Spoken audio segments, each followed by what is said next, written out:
Ramesh toll Ramesh YouTube சேனலிலிருந்து தொதநாடு தூணேரி இந்த ஊருக்கு இன்றைய நேர்காணல் நிகழ்ச்சிக்கு முன்னாள் பேராசிரியர் மற்றும் நாக்கப்பட்ட தலைவர் மற்றும் ஒய்பிஏ செயலாளர் ஐயா அவர்களிடம் பேட்டிக்கான வந்திருக்கின்றேன். ஐயா வணக்கங்க ஐயா. வணக்கம் ஐயா, முதலில் நீங்கள் பேராசிரியராக இருப்பதை பற்றி நான் கேள்வி கேட்கின்றேன்.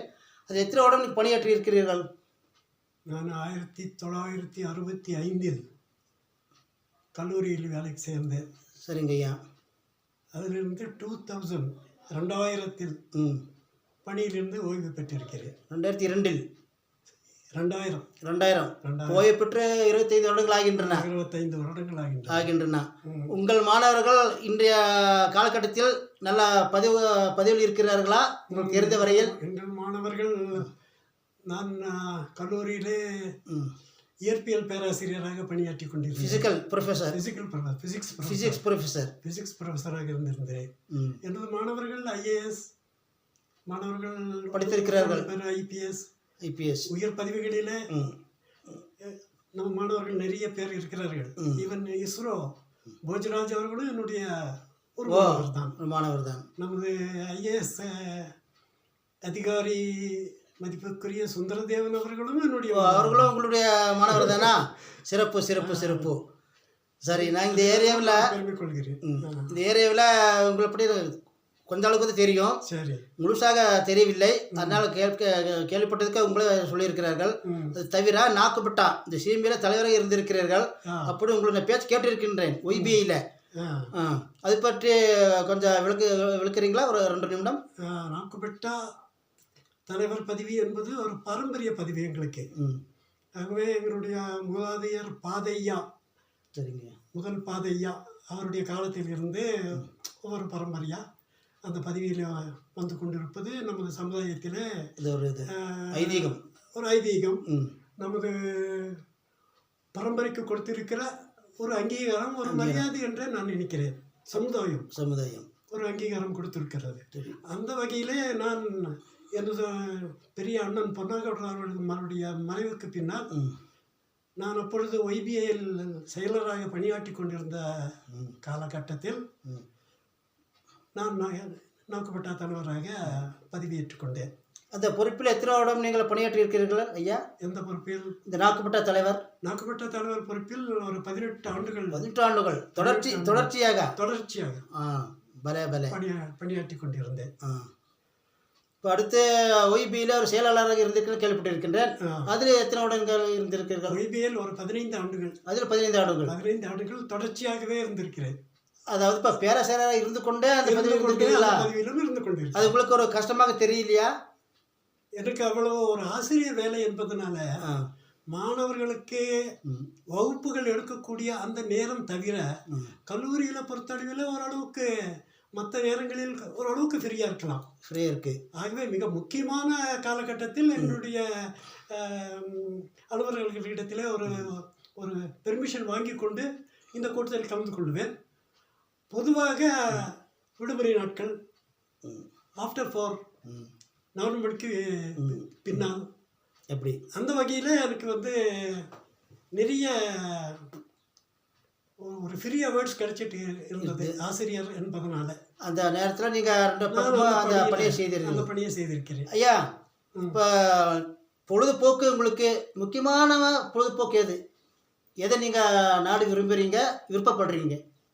முக்கியமான பொழுதுபோக்கு படிக்கிறது. இப்பொழுது வயதாகி விட்டது.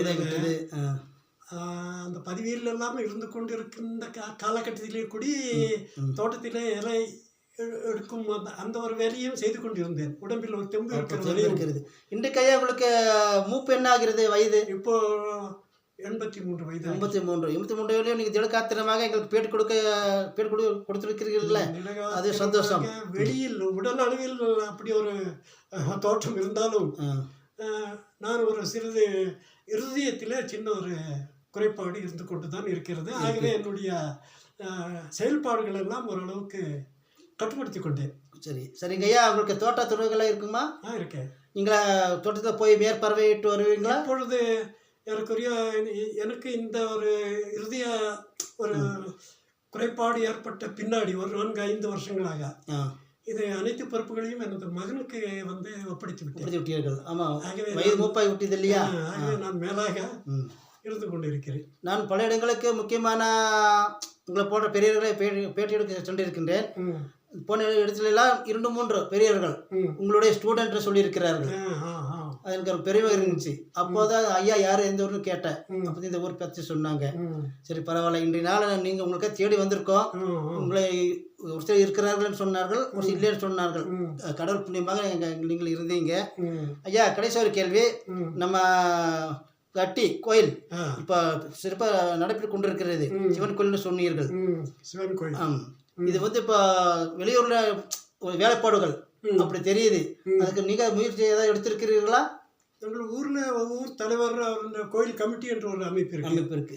மேலான ஒரு ஆலோசனை நம்மை போன்றவர்கள் கொடுத்து கொண்டு ஆலோசனை கொடுத்திருக்கீர்கள். ஆலோசனை கொடுத்து லீகல் அட்வைசர். Legal advisor. மற்றபடி ஊர் கமிட்டி, ஊர் தலைவர் எல்லாம் இளைய தலைமுறை. சரி சரி சரி. அவர்கள் முழு ஈடுபாட்டுடன் கோயில் வேலையை பார்த்து. சரியா, கடைசி ஒரு கேள்வி. எங்கள் சேனல் பற்றி நீங்கள் என்ன நினைக்கிறீர்கள்? உங்கள் சேனலுடைய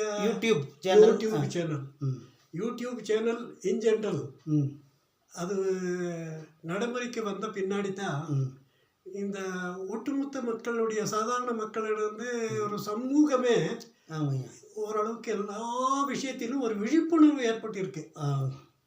அவேர்னஸ். அது எத்தனை டிவி சேனல் பத்திரிகை இருந்தாலும் அதிலெல்லாம்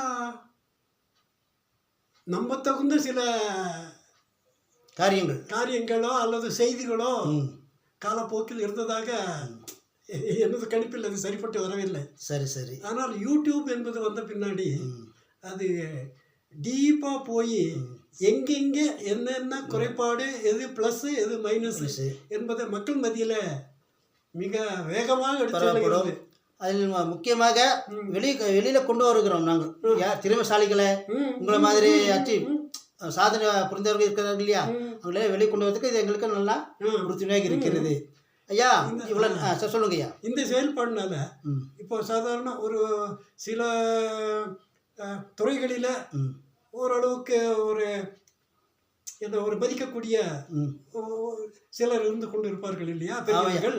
அவர்கள் அனைவரையும் சமுதாயத்துக்கு இந்த யூடியூப் மூலியமாக அவர்களை வெளிக்கொணர்வதனால எளிய தலைமுறைக்கு ஒரு ஊக்கம் வரும், நல்வாய்ப்பாக இருக்கும், ஒரு ஊக்கம் வரும். ஏன் நாமும் இவர் மாதிரி வரப்படாது அப்படிங்கிறதுல அவங்களுக்கு ஒரு ஊக்கம் வரும். உங்களை மாதிரி இருக்கணும், சர்வீஸ் பண்ணணும்.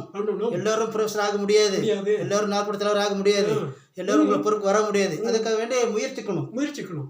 அந்த முயற்சியை ஒரு ஊக்கம் கொடுக்கறதுக்காக உங்கள் யூடியூப் மாதிரி அமைப்புகள் உண்மையிலேயே சமூகத்துக்கு இது ஒரு நல்லது சேவை செய்யக்கூடிய ஒரு ஸ்தாபனம். சரிங்கய்யா, பரவாயில்ல. இவ்வளோ நேரம் நீங்கள் எங்களுக்காக நேரம் ஒதுக்கி பேட்டி கொடுத்தமைக்கு மிக்க நன்றிங்கய்யா. ரொம்ப நன்றி. இது உங்களுடைய யூடியூப் மூலியமாக இன்னும் ஐயா சொல்லுங்க ஐயா இன்னும் ஓரளவிற்கு சமூகத்துக்கோ 100 ஆண்டு இருக்கணுமையா இயங்குவதற்கான ஒரு தகுதியுடன் இருக்கிறார் என்பதை இந்த சமுதாயத்துக்கு நீங்கள் நான் உங்களுக்கு நன்றி சொல்லுகிறேன். நன்றி, வணக்கங்க ஐயா. நன்றி.